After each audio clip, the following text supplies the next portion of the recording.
Welcome to study time class. आज हम आपको स्टैंडर्ड डेविएशन मतलब प्रमाप विचलन की खंडित श्रेणी के बारे में बताएंगे।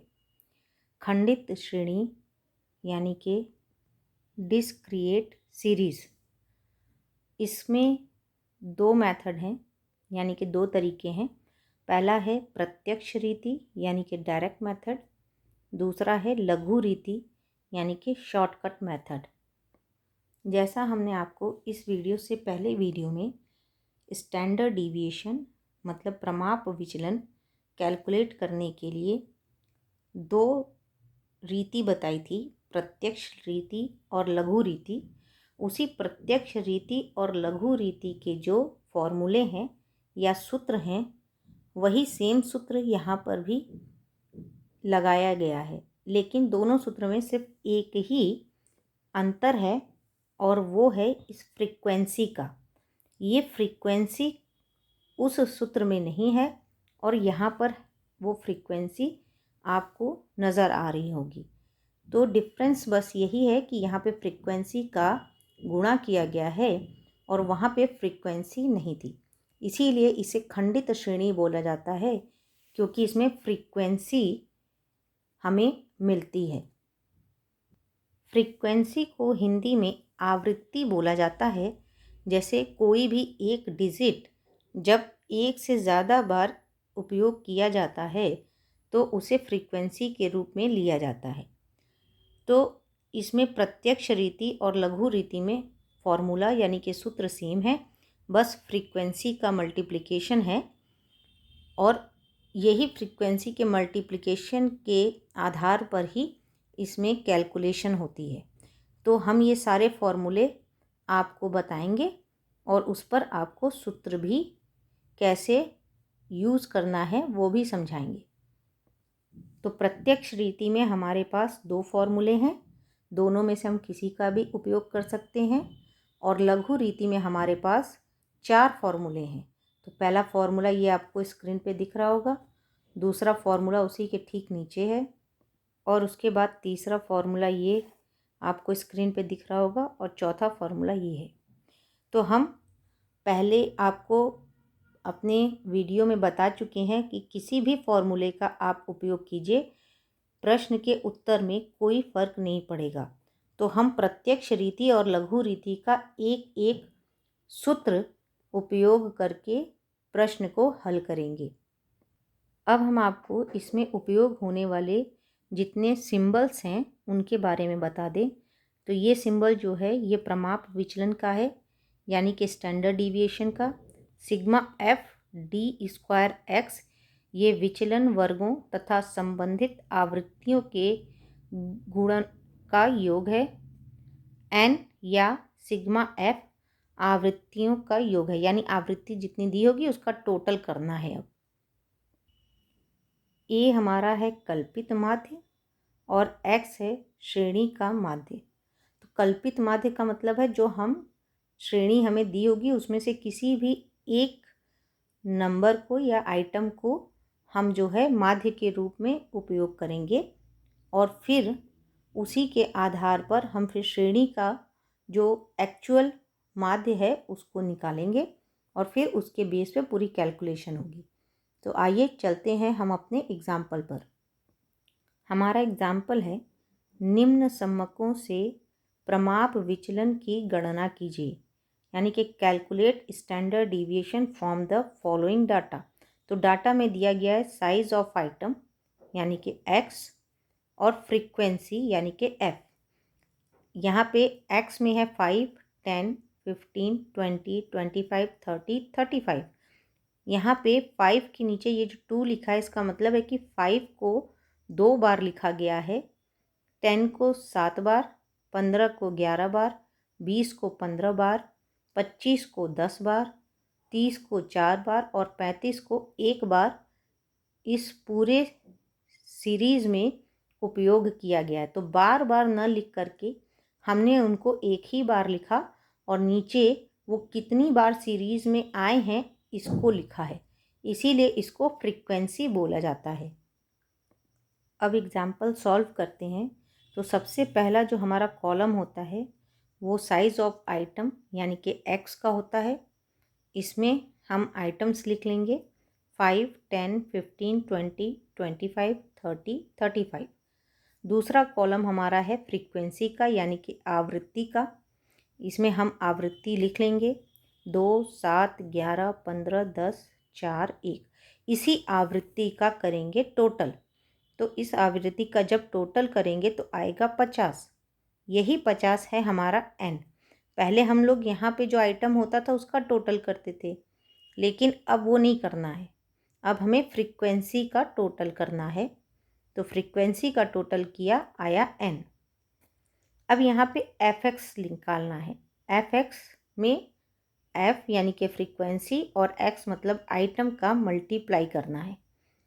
तो 5 में 2 का गुणा किया 10 हो गया, 10 में 7 का 70 हो गया, 15 में 11 का 165 हो गया, 20 में 15 का गुणा किया तो 300 हो गया, 25 में 10 का गुणा किया 250 हो गया, 30 में 4 का गुणा किया 120 हो गया, 35 में 1 का गुणा किया 35। और इस जो हमारा एफ एक्स निकला है इसका टोटल करेंगे तो ये आएगा सिग्मा एफ एक्स। इसकी वैल्यू होगी 950 यानी कि 950। ये दो कॉलम बनने के बाद हम तीसरे कॉलम पर आएंगे जो कि हमारा है डी एक्स का कॉलम। इस डी एक्स के कॉलम में ये जो एक्स है ये हमारा आइटम है और ये जो 19 आया है ये हमने कैलकुलेट किया है जो कि हमारा श्रेणी माध्य है। ये श्रेणी माध्य हमने कैसे कैलकुलेट किया है वो हम आपको बता दें। तो श्रेणी माध्य बराबर sigma F X upon N, ये इसका फॉर्मूला होता है। तो सिग्मा एफ एक्स की वैल्यू है 950 और एन है 50। जब 950 में 50 से भाग देंगे तो आएगा 19। यही 19 हमने यहाँ पर लिखा है। अब एक्स में से 19 को घटाएंगे तो हमारा वैल्यू आती चली जाएगी सारी।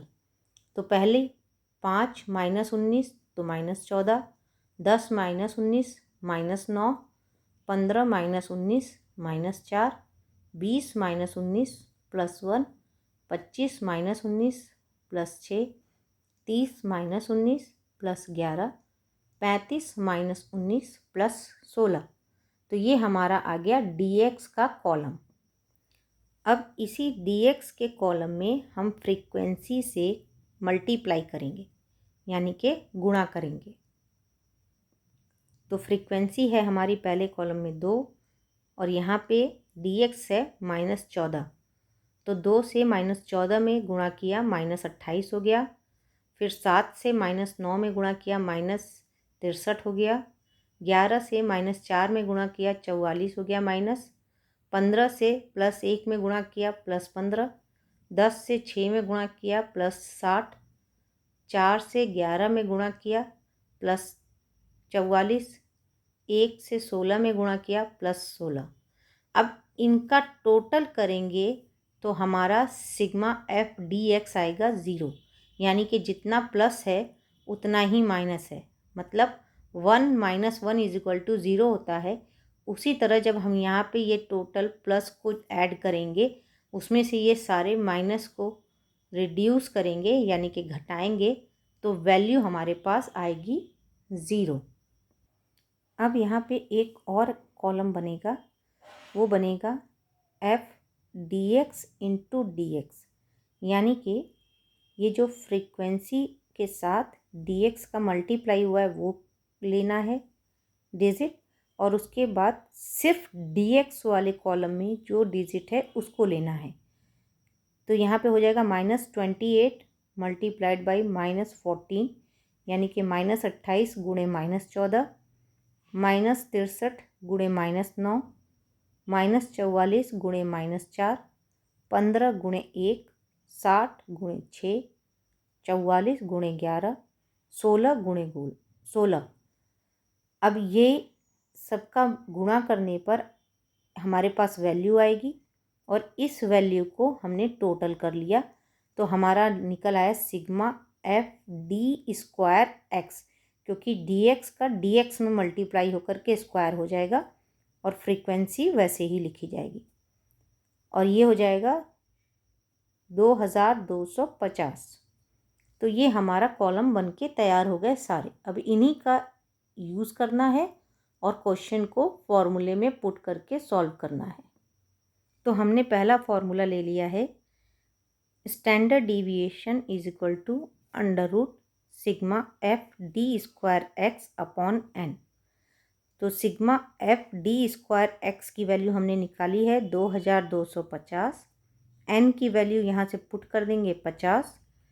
तो 50 से जब 2250 को डिवाइड करेंगे मतलब भाग देंगे तो आएगा 45। तो यहाँ पे आएगा अंडर रूट 45।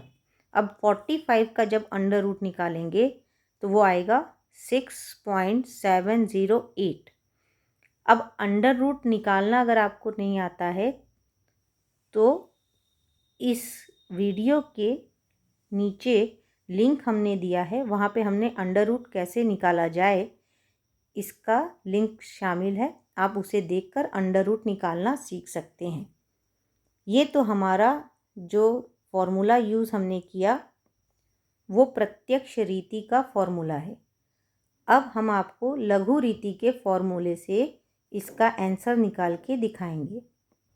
ये है हमारा लघु रीति का फॉर्मूला। तो है इसमें standard deviation is equal to under root sigma F D square X upon N minus bracket में sigma F D X upon N का होल स्क्वायर। अब यहाँ पे sigma F D square X की वैल्यू है 2250, एन की value 50 हमने put कर दी। सिग्मा एफ डी एक्स हमारा 0 आया था वो हमने लिख दिया, एन 50 था वो लिख दिया। अब 0 से किसी अंक से 0 में डिवाइड करते हैं तो 0 ही वैल्यू हो जाती। तो ये पूरा हमारा 0 हो गई वैल्यू और ये बचा हमारे पास। तो 2250 में जब 50 से भाग देंगे तो जैसा यहाँ पे दिख रहा है आएगा 45 यानी कि 45। तो आ गया हमारा अंडर रूट 45 यानी कि 45। 45 का जब अंडर रूट वैल्यू निकालेंगे तो आएगा 6.708। तो हम चाहे लघु रीति लगाएं चाहे हम प्रत्यक्ष रीति लगाएं, किसी भी रीति से लगाएं, हमारे क्वेश्चन के आंसर पर कोई भी फ़र्क नहीं पड़ेगा। तो अगर आपको ये वीडियो अच्छा लगा हो तो लाइक कीजिए, शेयर कीजिए, सब्सक्राइब कीजिए और अगर अंडर रूट की वैल्यू निकालना सीखना है तो लिंक को जा कर के देखिए और वहाँ से अंडर रूट वैल्यू निकालना सीख लीजिए। बेल आइकन ज़रूर दबाइए और कमेंट करके ज़रूर बताइए कि वीडियो कैसा लगा। Thank you.